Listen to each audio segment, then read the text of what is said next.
नमस्कार दोस्तों, स्वागत है आप सभी का एक बार फिर से आपके अपने इस यूट्यूब चैनल पर।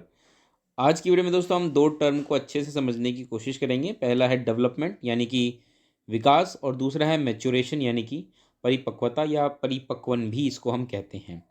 चाइल्ड साइकोलॉजी अगर आप पढ़ रहे होंगे ना, तो अक्सर ये दोनों शब्द आपको सिमिलर से लग रहे होंगे। कई बार कन्फ्यूज़न भी रहती है दोनों में, मतलब डिफरेंस इतना पतला है बिल्कुल कि समझ पाना बहुत मुश्किल होता है कि आखिर ये डेवलपमेंट का पार्ट है या ये मैच्योरेशन का पार्ट है। इसके अलावा एक तीसरा शब्द भी होता है ग्रोथ।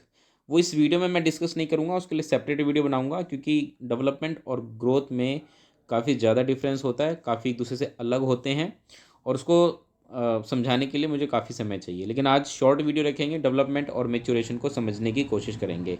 सबसे पहले हम बात कर लेते हैं डेवलपमेंट की, यानी कि विकास क्या होता है। देखिए, आप सभी को पता है कि एक छोटा बच्चा जन्म से लेकर के जन्म से भी पहले, बल्कि जब वो अपने माँ के गर्भ में होता है तब से आप कह लीजिए कि डेवलपमेंट बच्चे का शुरू हो जाता है।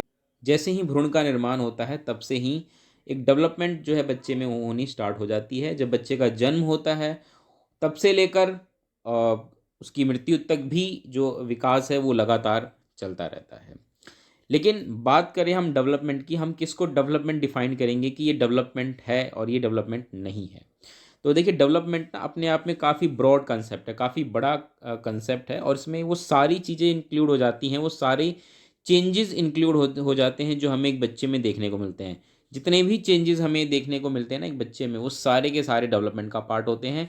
चाहे वो चेंजेस बच्चे की फिजिकल चेंजेस हो, उसकी हाइट बढ़ रही है ना, और फिजिकली वो स्ट्रांग हो रहा है, ये सारा डेवलपमेंट का पार्ट है। या इमोशनली वो स्ट्रांग है, वीक है, कुछ भी है, बच्चे में नए नए इमोशंस भी कई बार डेवलप होते हैं। सोशली वो पहले से ज़्यादा समझदार हो गया है, या इस टाइप से जो भी चेंजेस हमें देखने को मिलते हैं, that is the part of development.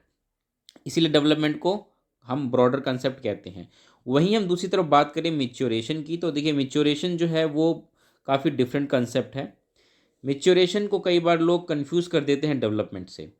अभी मैं एग्जांपल के साथ भी समझाने की कोशिश करूंगा कि मैच्योरेशन और डेवलपमेंट में मेजर क्या डिफरेंस है, लेकिन मैच्योरेशन को समझ लीजिए। मैच्योरेशन भी एक तरीके से पार्ट होता है डेवलपमेंट का। You need to understand it's a part of development. लेकिन मैच्योरेशन जो होती है ये कंप्लीटली आपके जेनेटिक फैक्टर्स पे डिपेंड करती है, ये हेरिडिटरी होती है। कहने का मतलब ये है कि मैच्योरेशन समय के साथ आती है, जैसा कि जीन्स में कोडेड है कि कौन सी चीज़ें कैसी होंगी, कब होंगी, किस समय होंगी, ये ऑलरेडी जीन्स में कोडेड होता है। और वही जब जीन्स एक्टिव होते हैं तो वो हमें मैच्योरेशन के रूप में दिखाई देता है। फॉर एग्जांपल, एक छोटा बच्चा जब जन्म लेता है तो उस वक्त वो क्रॉलिंग नहीं करता। क्रॉलिंग मीन्स वो घुटनों के बल रेंग कर नहीं चलता है। लेकिन एक समय आता है जब बच्चा 7-8 महीने का हो जाता है तो वो क्रॉलिंग करना स्टार्ट कर देता है। तो ऐसा क्यों हुआ? बच्चे के जीन्स में ये चीज़ें पहले से फीडेड थी, कोडेड इन्फॉर्मेशन था। जब उसकी मसल्स स्ट्रांग होंगे पैरों की, उसकी मांसपेशियां पहले से अच्छी हो जाएंगी, तंत्रिका तंत्र पे उसका विकास अच्छे से कंट्रोल होना शुरू हो जाएगा, तो वो क्रॉलिंग करना स्टार्ट करेगा। और उसी का परिणाम था कि बच्चा क्रॉलिंग करने लगता है। तो मैच्योरेशन क्या है? It's a genetic information. Means कि कोई भी चीज़ कब होगी, एक तरीके से डेवलपमेंट कब होगा, ये एक मैच्योरेशन का पार्ट होता है। उम्मीद करता हूँ आप समझ पा रहे होंगे। एक छोटा सा एग्जांपल देने की मैं कोशिश करूँगा। एक चीज़ और समझ लीजिएगा कि मैच्योरेशन जो है ना, वो एक प्री कंडीशन होता है बच्चे के डेवलपमेंट के लिए, है ना। या बच्चा अगर कोई चीज़ सीख रहा है तो उसके लिए मैच्योरेशन भी एक प्री कंडीशन है।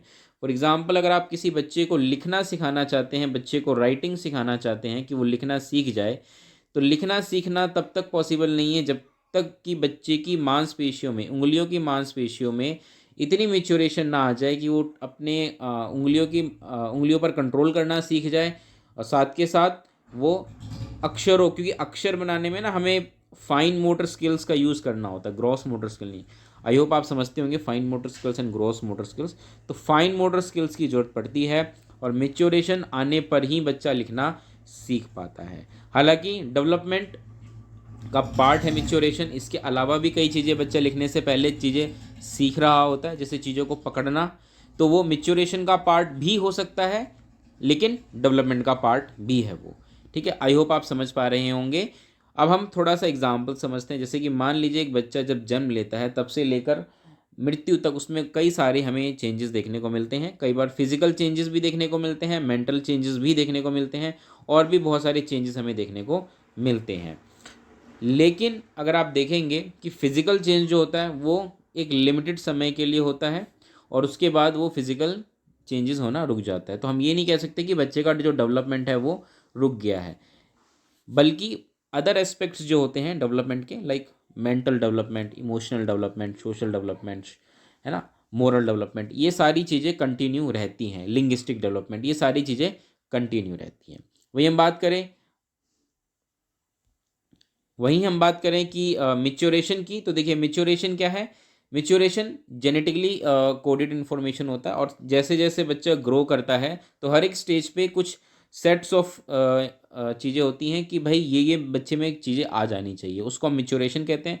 फॉर एग्जांपल, जो छोटा बच्चा होता है वो बोल नहीं पाता, जो मतलब लगभग मान के चलिए 9-10 महीने का बच्चा कुछ भी नहीं बोल पाता है, भाषा का उसका विकास शून्य होता है। ठीक है, ऐसा इसलिए क्योंकि उसकी जो वोकल्स होते हैं वो इतने मिच्योर नहीं होते कि वो कुछ बोल पाए।